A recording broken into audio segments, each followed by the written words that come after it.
Imagine being handed an 835-page manual detailing exactly what a Boeing 747 does. Right, but just the text. No blueprints, no schematic diagrams, no physical parts at Yeah, all. exactly. You're looking at literally nothing but dense technical prose.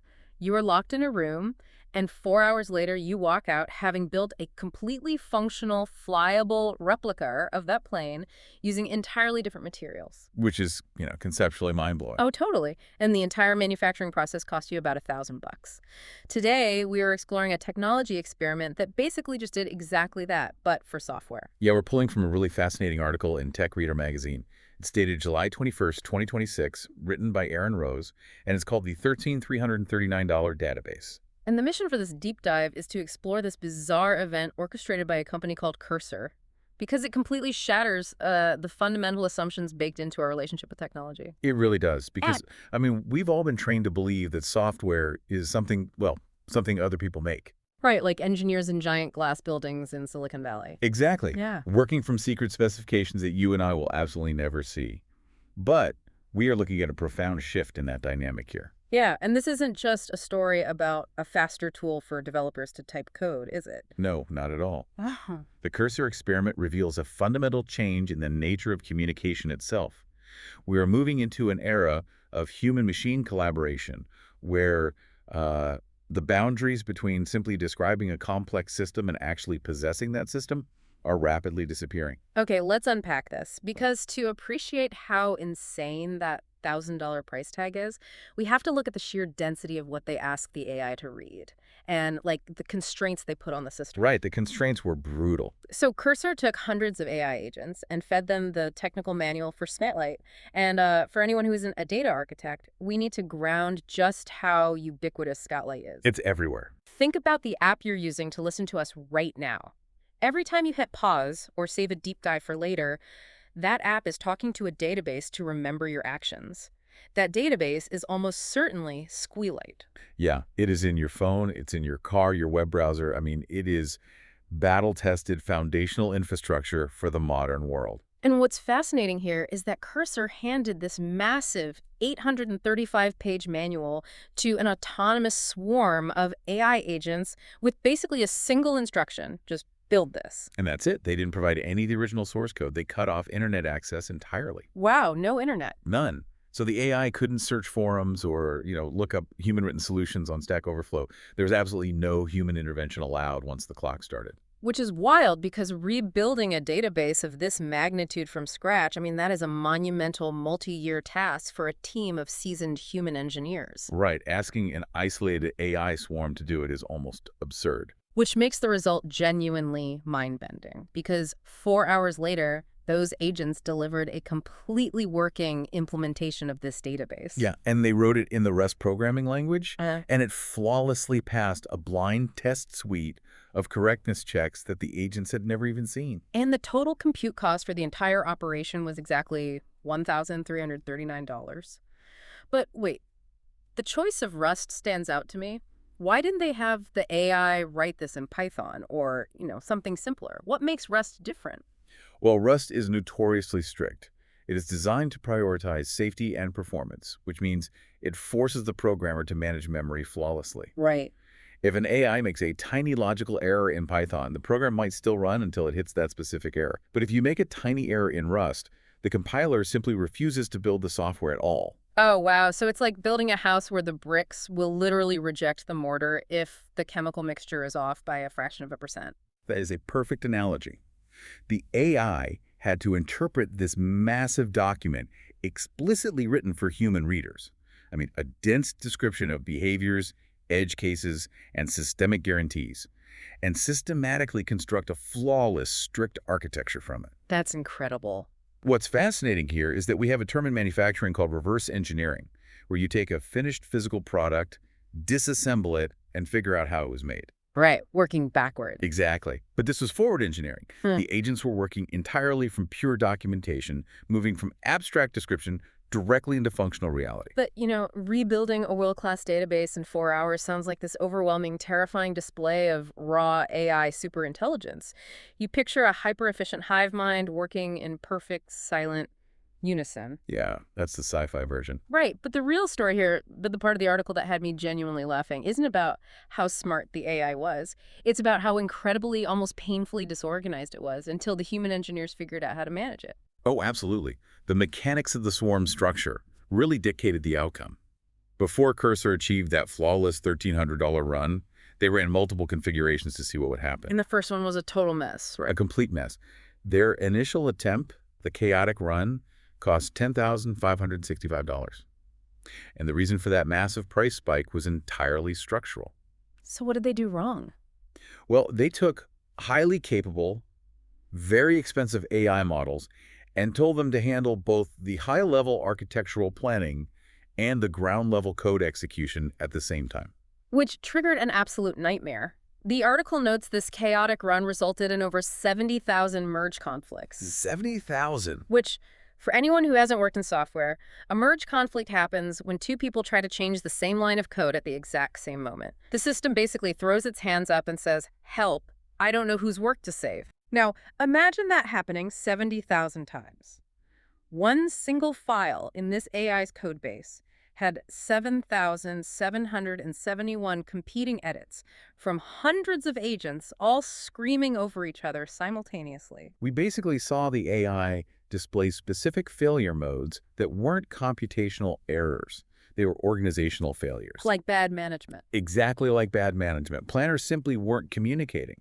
Because they weren't sharing an architectural vision, the swarm ended up building 3 completely independent SQL parsing libraries inside the exact same code base. Wait, okay, let's break down what a parsing library actually is. Because having 3 of them sounds bad, but why does it actively break the system?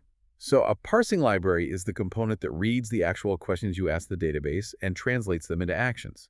Having 3 independent parsing libraries is like having 3 translators at a United Nations summit simultaneously shouting completely different translations of the same speech into a diplomat's earpiece. Oh, man.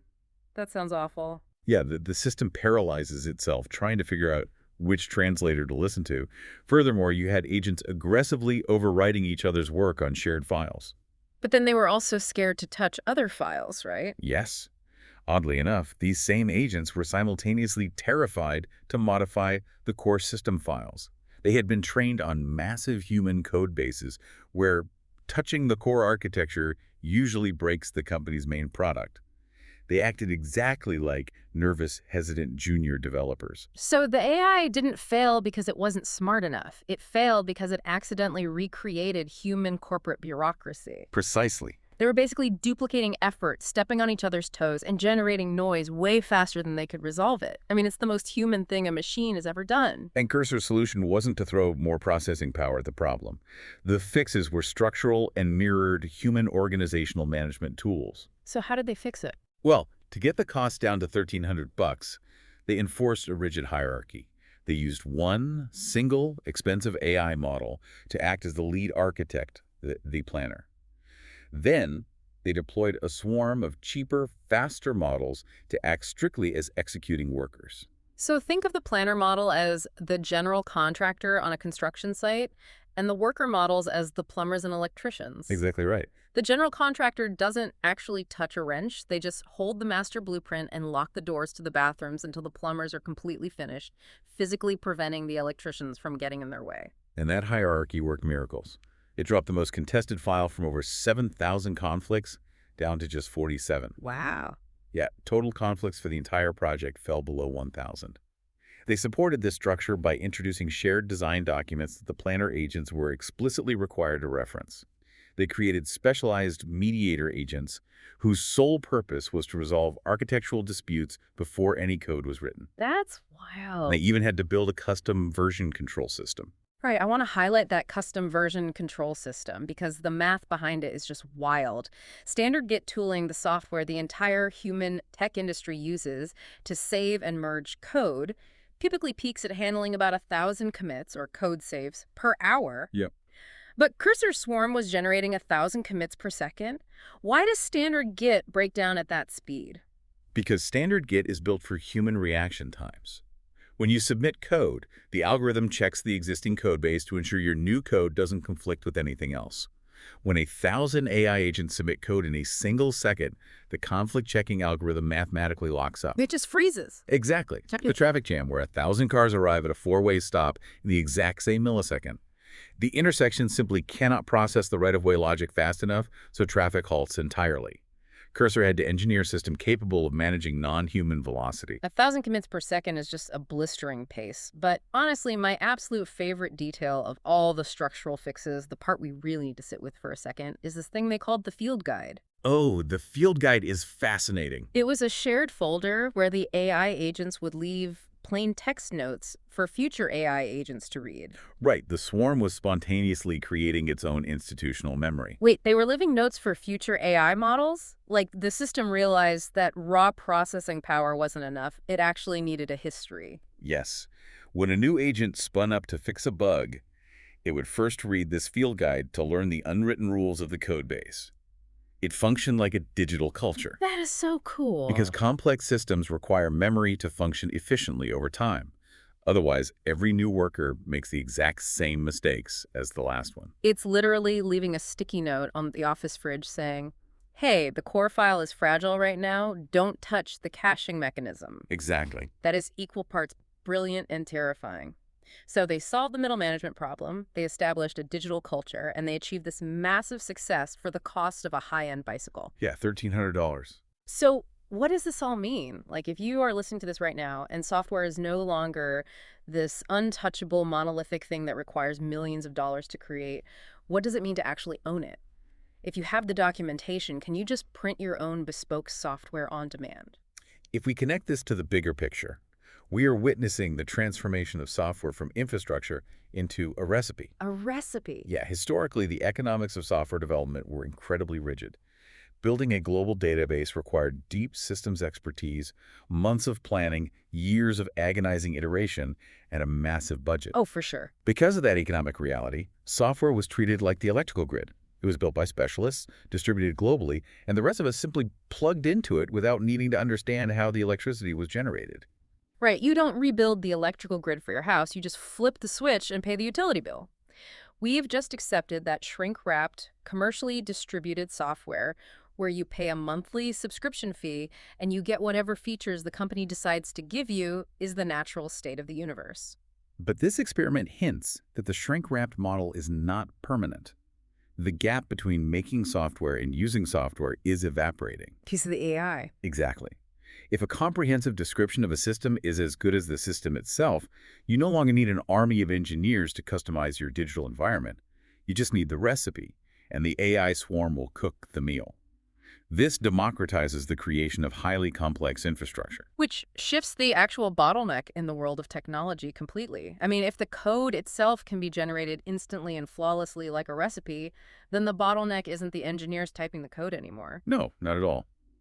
Cursor's analysis points out that the unit of work in AI assistance is rapidly expanding. A few years ago, an AI might help a programmer complete a single line of code. Like super-powered autocomplete. Right.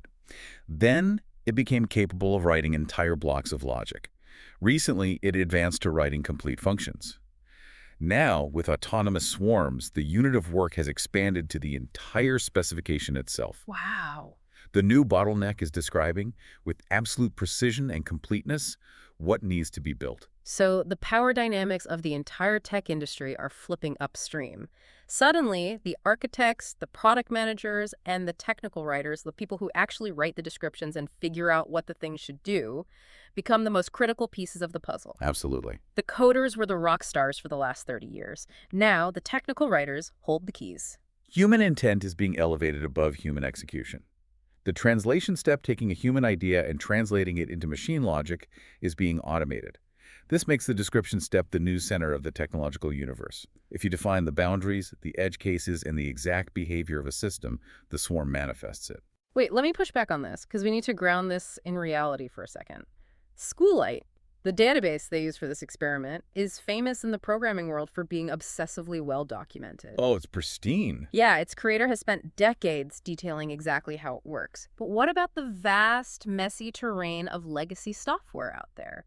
The software running our banks, our airlines, our government agencies, a lot of that code has zero documentation. That's a very fair point. It runs on undocumented quirks, weird workarounds, and code written by a guy named Steve in 1998 who retired a decade ago. Isn't this cursor experiment just a perfect lab environment? I mean, you can't hand an AI swarm a bank's mainframe and say, fix this, if there's no manual. You're touching on the exact reason a lot of engineers are dismissing this experiment. It was a single run on one perfectly documented system, carefully designed to show the AI swarm at its absolute best. So it is just a lab trick. Well, it absolutely does not solve the crisis of undocumented legacy code currently holding up the global financial system. However, and this raises an important question, dismissing this breakthrough because it only works in a clean lab environment misses the historical pattern of how technology evolves. How so? Think of the first flight at Kitty Hawk. It was a perfectly controlled environment, and the plane barely flew a few hundred feet. Right. It didn't prove that commercial air travel was immediately viable to get me from New York to London. Exactly. There- It proved that gravity could be beaten. Yeah. It changed the world not because of what it accomplished in that specific moment, but because of what it made imaginable. Ah, I see. The cursor experiment makes a new paradigm imaginable. It validates that documentation, given the right tools, functions as the literal manufacturing specification. The translation step is conquerable. Applying this to messy, undocumented systems will be the defining challenge of the next decade. But the fundamental mechanism, turning words into working infrastructure, is now a reality. Here's where it gets really interesting, because pulling all these threads together reveals a fundamentally different future. We've gone from AI being a fancy autocomplete tool to AI swarms operating as highly coordinated corporate teams, complete with their own middle management, digital bouncers, and sticky notes on the fridge. It really is wild when you lay it all out. They are turning plain English documentation into battle-tested products for a fraction of the traditional cost. They are shifting the core value of technology away from the act of coding and toward the human ability to communicate clearly. The barrier to entry is plummeting. Yeah, so for you listening right now, whether you are a software developer worried about your role, a manager trying to build a product, or just someone who uses apps every day and constantly thinks, I wish this app worked a little differently, the barrier to saying, I could build this myself, has never been lower. You don't need a computer science degree. You need to know exactly what you want and how to explain it with ruthless precision. Which leaves us with a critical, perhaps unsettling question to ponder long after this deep dive ends. What's that? Well, if we are truly entering an era where the documentation is the product, what happens to the millions of pieces of vital software running our world today whose documentation is terrible or completely non-existent? Oh, the legacy code problem? Right. Will they be abandoned, entirely unmaintainable by the new swarms? And as machines take over the complex task of building our digital world, could the defining, irreplaceable human skill of the future simply be our ability to clearly and perfectly articulate what it is we actually want? That is exactly the kind of question that keeps me up at night. We started this deep dive talking about how software has always been something other people make in big glass buildings. But the future of software might just be a conversation between you and a swarm waiting for your instructions. Thank you for joining us. Keep questioning the information around you. Keep wondering how the things you use every day are built, and we will catch you next time.